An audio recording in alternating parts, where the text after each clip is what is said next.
All right, I'm gonna slight pivot in regards to kids though. The idea of since we both are parents, an idea of like the different chapters and transitions we went through in regards to raising our kids. I know you went through a different, went through a travel change, whatever, a location change, and you had to also use foresight to think about how that would, affect your Which kids. I didn't do the first time. Cool. Right. Okay, cool. And so to talk about how you plan, so just touch on that. The idea of how it was the first time, now. The first time I didn't position myself to be able to still take care of my kids the way they needed to be taken care of. I just got up and went. This time I didn't leave until I put those pillars in place. I communicated. I figured out what will work for them, what will work for their moms, what will work for me. And I also make more money now, so I'm able to help out in ways that I couldn't last time, which all came from making my decision easier to be in two different places. Like, all right, I'm here and I'm there. But at one point I was doing that and it was like I still needed resources to help me when I was away. Now I could still do what I need to do like I'm here even when I'm not in the city. So that right there just came from, wisdom and experiences. I would say from fucking up the first time. It failed because I didn't position myself or use foresight to say this is going to affect my kids in these ways. It was now I understand, like, all right, this school has to be moved here because it's closer to you, so this can happen and this has to be done, or I got to pay this, or I got to make sure my family members is willing to do this before I just get up and go type shit. Was there any type of reservations with that, even though you went through it the first time? I didn't give a fuck. There's no reservations. I was going.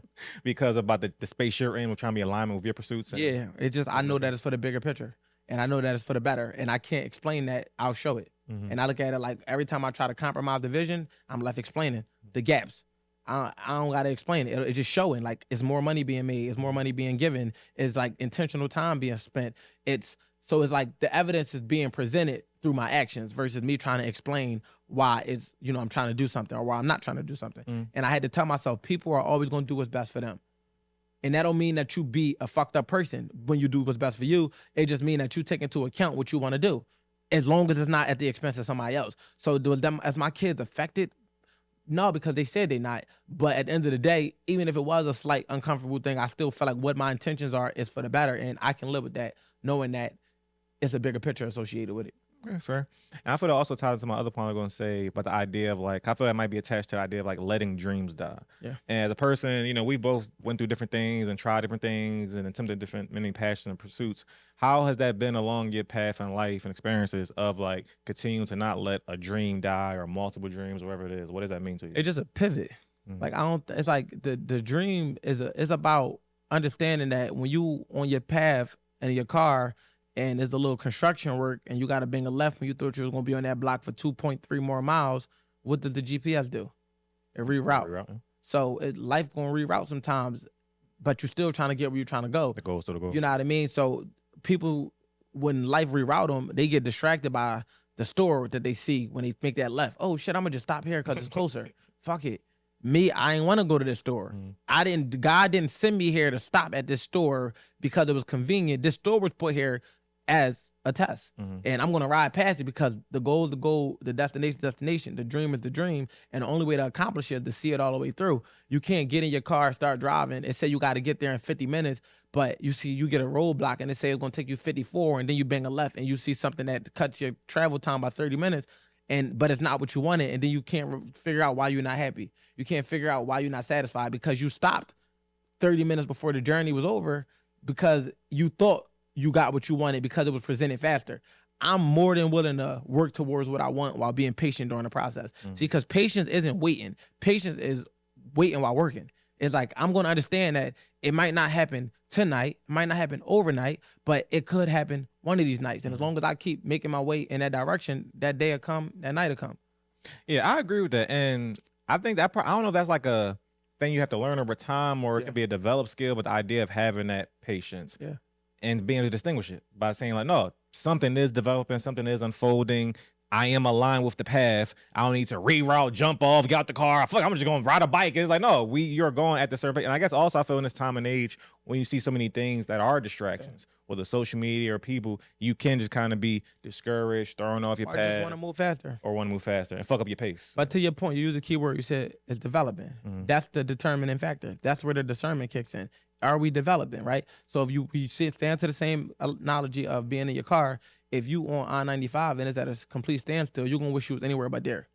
But if you driving and you've been, just say you got 12 hours to go, but you look up 11 hours and 50 minutes. You look up 10 hours and 30 minutes. You look up 9 hours. You can be patient because you see the progress. If there's no progress, there's no patience. So that's the difference. Like if you're just sitting there and nothing is happening, and that don't mean that something's gonna happen immediately, but you have to this is why having intermediate milestones as you make progress is important. This is why celebrating milestones and relationships and anniversaries and this and that and first dates and these are milestones. Our first date, our 5th date, our 10th date. But on these milestones, by the 10th date, you know this person way more than you did on the first date. You know, y'all intimate now. Y'all doing more stuff. Then as we 3 months in, we 6 months in, we 9 months in, you learn so much more about people as the time go on. You making that progress versus it's like, I had your number for 9 months, so we never even seen each other. We never even talked on the phone. We text here and there once a month. It's easier to say F that. Yeah, no development at all. It's no development at all. So that development is what is the difference. That's the skill that you have to learn. Patience by understanding that you're developing and not wanting it to happen no faster. Like, people don't understand, man. Good things really do take time. It takes 9 months to have a baby for a reason. Like, you don't want a baby at 1 month. You don't want a baby at 3 months because that's probably not even possible, right? And once you get to 6 months, you're like, because most of the people just pray for healthy. I want to make sure to carry full term healthy. So why is that not the mindset? Matter of fact, no, why? That should be the mindset with everything. You want it to go to a full term. I'm not taking the turkey out the oven after 10 minutes. You know what I mean? Maybe the air fryer, but not the oven. No, just aside though. I'm not taking the chicken out in 1 minute. Like certain things you're just not going to do because you know it's not healthy. So when you're trying to get where you're trying to go, thinking that it's supposed to happen faster is you basically saying, I want a premature situation. And if you don't want a premature baby, take a premature turkey, or fucking nothing premature, then you're not going to want your dreams to happen prematurely. One thing I will say that I'm grateful for is I'm happy I didn't get certain shit when I wanted it because I wasn't ready for it, bro. I'm happy that I didn't have this when I wanted it because I wasn't ready for it. I wasn't ready for this. I was not ready for this. God didn't let the couch be the Wolf Has Spoken podcast and reach the success that the Wolf Has Spoken podcast is reaching because I wasn't ready for that. If God was giving me what I asked for when I asked for it, I wouldn't be able to handle it. So when I'm not getting it on my time, I literally understand that I'm not ready for it. So it's like you're not about to go in the gym on your first day and pick up 300-pound weights. Like, no, you're going to work your way up. And that's just a metaphor on life. Be patient with the process while making progress. You still should go to the gym every day, but don't think you're going to walk in and do 50 reps of burpees off the rip. You got to do 1 rep of 10, then 10, then you get to 20, then you get to 40, then you get to 50. And by the time you get it, you're not winded. You know what I mean? Nigga run a mile, first time, winded. I'm gonna give credit on that. You know what I mean? You know why? I've never thought about that in regards to my path. Yeah. I've never thought about as a person who feels I'm, pretty level-headed and shit like that, whatever. I've never thought about, what you say? He says you feel like you're perfect, but I wasn't going to smile him, but thank you, Ricky B.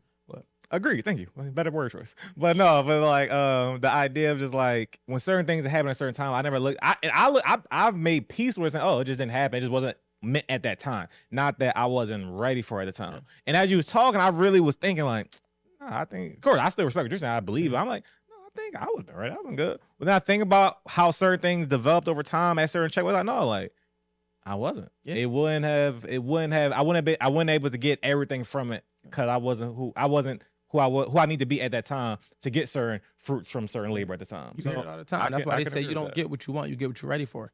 I couldn't handle certain amounts of money at certain times. I would have did the wrong shit with it. Yeah. I couldn't handle a certain level of influence at a certain time. I would have did the wrong shit with it. Couldn't handle a certain size platform at a certain time because I would have did the wrong shit with it. Trust me. And now I know. So now I'm responsible enough to handle it. And God is never going to give you more than what you can handle. And that's just a fact. And to kind of put a button on the idea of like, milestone celebrations and checkpoints like that. That's one thing I appreciate about our relationship in regards in general, but also part of the show where we often have just like not even just form RQ, let's do a check-in, but no, just constant, just positive reinforcement and constant just like, no, let's just like, yo, like last night, like it started here, we here now, and and this, and we getting this. It's like, no, those type of check-ins keep you aligned with what you're doing. You stay in real time of the development along the path, and you understand progress being made while still appreciating, while still staying motivated. So I feel it's all intentional efforts to stay focused on the goal because the goal still stay the goal, whatever. Because, coming up is the 1 year anniversary of when we first had met. A conversation. And when you sent me that 4-page letter, I'm like, for sure. Shout out to listen, I gotta say, like, this happened because of that. And I had my vision and I knew what I wanted to do, but I'm happy that that happened and that we doing this, how we doing it together because this shit, it makes it fun. Like, I enjoy it.